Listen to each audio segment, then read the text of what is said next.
अस्सलामुअलैकुम प्यारे दोस्तों, आज हम बात करेंगे हजरत आदम जमीन पर उतारे जाने के बाद के वाक़ियात। हजरत कतादा और इब्ने अब्बास के मुताबिक आदम को सबसे पहले हिंद की जमीन में उतारा गया। हजरत अली फरमाते हैं कि आबो हवा के एतबार से बेहतरीन जगह हिंद है, इसलिए आदम को वहीं उतारा गया। हजरत इब्ने अब्बास के मुताबिक हजरत हव्वा को जद्दाह अरब में उतारा गया। जिस मैदान में हव्वा आदम से मिलने के लिए आगे बढ़ीं, उसे मैदाने मुज़दलिफ़ा का नाम दिया गया, और जिस जगह पर आदम और हव्वा ने एक दूसरे को पहचाना उसे अराफात का नाम दिया गया। खानाए काबा की तरफ जाने का हुक्म। हजरत इब्ने अब्बास की रिवायत है कि पहले आपको एक पहाड़ की चोटी की तरफ उतारा गया, फिर उसके दामन की तरफ उतारा और जमीन पर मौजूद तमाम मखलूक जैसे जिन्न, जानवर, परिंदे वगैरह का मालिक बनाया गया। जब आप पहाड़ की चोटी की तरफ से नीचे उतरे तो फरिश्तों की मुनाजात की आवाजें जो आप पहाड़ की चोटी से सुनते थे आना बंद हो गई। जब आपने जमीन की तरफ निगाह उठाई तो दूर तक फैली हुई जमीन के अलावा कुछ नजर न आया, और अपने सिवा वहां किसी को न पाया तो बड़ी वहशत और अकेलापन महसूस किया, और कहने लगे, ऐ मेरे रब, क्या मेरे सिवा आपकी जमीन को आबाद करने वाला कोई नहीं? हजरत वहब से रिवायत है कि अल्लाह ताला ने आपके सवाल का जवाब देते हुए फरमाया कि अनकरीब मैं तुम्हारी औलाद पैदा करूंगा जो मेरी तस्बीह और हमदो सना करेगी, यानी मेरा जिक्र करेगी और तारीफ बयान करेगी, और ऐसा घर बनाऊंगा जिसे मेरी याद में बनाया जाएगा, और इसे बुजुर्गी और बड़ाई के साथ खास करके अपने नाम के साथ फजीलत दूंगा, और इसका नाम खानाए काबा रखूंगा। फिर इस पर अपनी सिफत व जमाल का अक्स डालकर काबिले हुर्मत यानी इज्जत वाला और अमन वाला बनाऊंगा। जिस शख्स ने इसकी हुर्मत का ख्याल रखा वह मेरे नजदीक काबिले एहतराम है, लेकिन जिसने वहां रहने वालों को डराया उसने ख्यानत यानी दगा की, और इसका तकद्दुस पामाल किया यानी उसे नापाक किया। फिर इसकी तरफ ऊँटों या दूसरी सवारियों पर सवार होकर दूर दराज से धूल में लिपटे हुए लोग आएंगे जो लरसते हुए तलबिया यानी लब्बैक पढ़ेंगे और रोते हुए आंसू बहाएंगे, वो ऊंची आवाज से तकबीर कहेंगे। लिहाजा जो सिर्फ मेरे घर की तरफ आने का इरादा रखे वह मेरा मुलाकाती है, क्योंकि वह मेरी ज़ियारत करने आया है और वह मेरा मेहमान है। मेरी करीम ज़ात पर फर्ज है कि मैं अपने मेहमान की बख्शिश करूं और उसकी ज़रूरत को पूरा करूं। जब तक तुम जिंदा रहोगे इसे आबाद करोगे, इसके बाद तुम्हारी औलाद में से बहुत से नबी, उम्मतें और कौमें होंगी जो हर जमाने में इसे आबाद करेंगी। इसके बाद हजरत आदम को हुक्म दिया गया कि वह खानाए काबा जाएं जो जमीन पर इनके लिए उतारा गया है, और इसका तवाफ करें जैसे कि अर्श पर फरिश्तों को करते देखा है। उस वक्त काबा एक याकूत या मोती की शक्ल में था। बाद में जब नूह की कौम पर पानी के सैलाब का अजाब नाजिल हुआ तो अल्लाह ताला ने इसे आसमान पर उठा लिया। बाद में इन्हीं बुनियादों पर अल्लाह ताला ने इब्राहीम को हुक्म दिया कि खानाए काबा को दोबारा तामीर करें। रिवायत है कि आदम हिंद से बाहर निकले और उस घर को जाने का इरादा किया और खानाए काबा पहुंचकर इसका तवाफ किया। हज के सब अरकान अदा किए। इसके बाद अराफात के मैदान में आदम और हव्वा की मुलाकात हुई। दोनों ने एक दूसरे को पहचान लिया। फिर मुज़दलिफ़ा में एक दूसरे के करीब हुए। फिर दोनों हिंद की तरफ रवाना हुए। वहां आकर अपने रहने के लिए एक कार बनाया। हजरत आदम का सरापा यानी रूपरंग। इब्ने अबी हातिम से रिवायत है कि रसूलुल्लाह फरमाते हैं, अल्लाह ताला ने हजरत आदम को गेहुआ रंग का, लंबे कद का और ज्यादा बालों वाला बनाया था।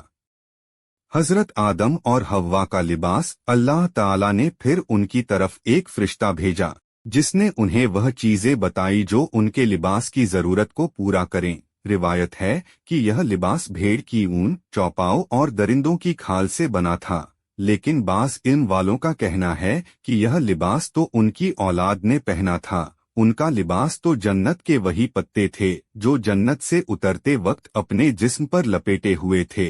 वल्लाहु आलम। इब्ने अब्बास से रिवायत है कि नबी करीम ने इरशाद फरमाया कि اللہ ताला ने आदम की पुष्ट से पैदा होने वाली तमाम औलाद से वादी नौमान यानी अराफात के मैदान में अहद लिया था। अल्लाह ने अराफात के मैदान में हजरत आदम की पुष्ट से इनसे पैदा होने वाली औलाद को निकाला और अपने सामने चींटियों की तरह फैला दिया। इसके बाद इनसे वादा लिया और फरमाया, अलस्तो बिरब्बिकुम, क्या मैं तुम्हारा रब नहीं हूँ? उन्होंने कहा, बला, यानी क्यों नहीं। और उसी दिन कलम ने क़यामत तक होने वाली सब बातों को लिख दिया। कुरान मजीद में इरशाद हुआ, और जिस वक्त आपके रब ने आदम की पुष्ट से इनकी तमाम औलाद को निकाला और इन्हें खुद इनकी जात पर गवाह बनाया और फरमाया, क्या मैं तुम्हारा रब नहीं? सब ने कहा, क्यों नहीं। सूरह अल-अराफ आयत 182 से 183। उमर बिन खत्ताब से इस आयत की तफसीर के बारे में सवाल किया तो उन्होंने फरमाया कि मैंने रसूलुल्लाह से सुना है कि अल्लाह ताला ने आदम को पैदा फरमाया, फिर उनकी पुष्ट पर दाहिना हाथ फेरा और उससे उनकी औलाद को निकाला और फरमाया कि मैंने जन्नत को उनके लिए और उनको जन्नत हासिल करने वाले आमाल करने के लिए बनाया है। दोबारा आदम की पुष्ट पर हाथ फेरा और उससे उनकी औलाद को निकाला, फरमाया कि मैंने दोज़ख को उनके लिए और उनको दोज़ख हासिल करने वाले आमाल करने के लिए पैदा किया है। एक सहाबी ने सवाल किया, या रसूलल्लाह, फिर अमल की क्या जरूरत है? आपने फरमाया कि जब अल्लाह किसी इंसान को जन्नत के लिए पैदा करता है, उससे जन्नती आमाल करवाता है, यहाँ तक कि वह किसी जन्नत वाले अमल पर ही मर जाता है, जिसकी वजह से अल्लाह ताला उसे जन्नत में दाखिल कर देता है।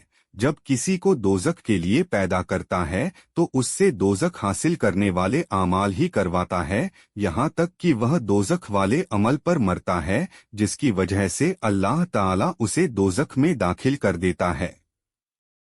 इस सिलसिले में भी उल्मा की अलग अलग राय हैं। कुछ का कहना है कि अल्लाह ने उनकी औलाद को आदम के जमीन पर भेजने से पहले निकाला था और कुछ का कहना है कि अराफात के मैदान में निकाला था। हजरत इब्ने अब्बास की रिवायत है कि जब आदम दुनिया में तशरीफ लाए तो इनके साथ जन्नत की हवा थी, जो जन्नत के दरख्तों और वादियों के साथ जुड़ी थी, लिहाजा दुनिया में खुशबू जन्नत की हवा की वजह से है। हजर अस्वद है, हजरत आदम जब दुनिया में तशरीफ लाए तो हजर अस्वद भी आपके साथ था।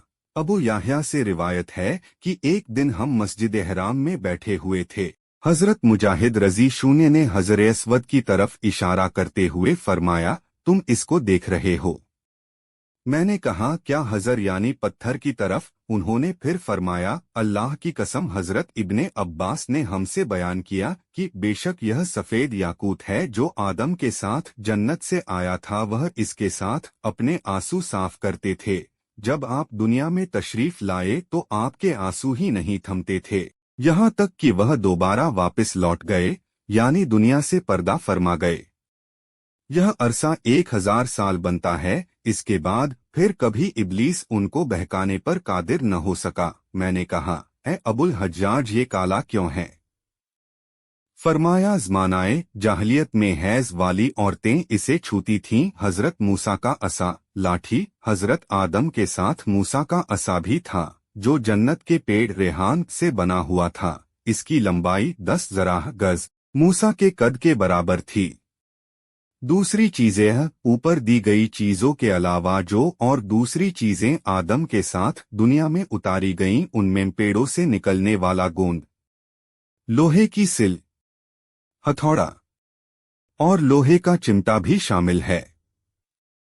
जब पहाड़ पर उतरे तो इस पर लोहे की एक शाख उगी देखी, लिहाजा आप हथौड़े के साथ उसे तोड़ने लगे और फरमाया, ये हथौड़ा इसी की जिन्स या किस्म है। वो लोहे की शाख पुरानी और कमजोर हो चुकी थी। जब आपने आग जलाई तो वो पिघल गई, फिर आपने उससे छुरी बनाई। इसके साथ आप बहुत से काम करते थे। इसके बाद आपने तंदूर बनाया। कहा जाता ये वही तंदूर था जो नूह को विरासत में मिला था और तूफाने नूह के वक्त यही तंदूर उबला था। खाने वाली पाकीज़ा चीजें। इब्ने उमर से रिवायत है कि जब आप जन्नत से तशरीफ लाए और एक पहाड़ पर उतरे तो आपके साथ जन्नती पेड़ों के पत्ते थे। उन्होंने वो पत्ते उस पहाड़ पर भी बिखेर दिए। लिहाजा तमाम पाकीज़ा फल और मेवे वगैरह हिंद में इसी वजह से मिलते हैं। कसामा बिन जुबैर अशरीरह रिवायत करते हैं कि अल्लाह ताला ने जब हजरत आदम को जन्नत से निकाला तो उन्हें जन्नती फल रास्ते के लिए दिए और उनकी खूबियां भी बताईं, इसलिए दुनिया के तमाम फल जन्नत के फलों से ताल्लुक रखते हैं। फर्क यह है कि जन्नत के फल सड़ते नहीं, दुनिया के फल सड़ गल जाते हैं। अल्लाह ताला ने फरमाया, आदम, बेशक ये तुम्हारा और तुम्हारी बीवी का खुला दुश्मन है, तो ऐसा न हो वो तुम दोनों को जन्नत से निकाल दे फिर मुशक्कत में पड़ो। तुम्हारे लिए जन्नत यह है कि न तुम भूखे हो, न लिबास की जरूरत हो, और ये कि तुम्हें इसमें न प्यास लगे और न धूप। वीडियो अच्छा लगा तो लाइक करें और चैनल को सब्सक्राइब करें।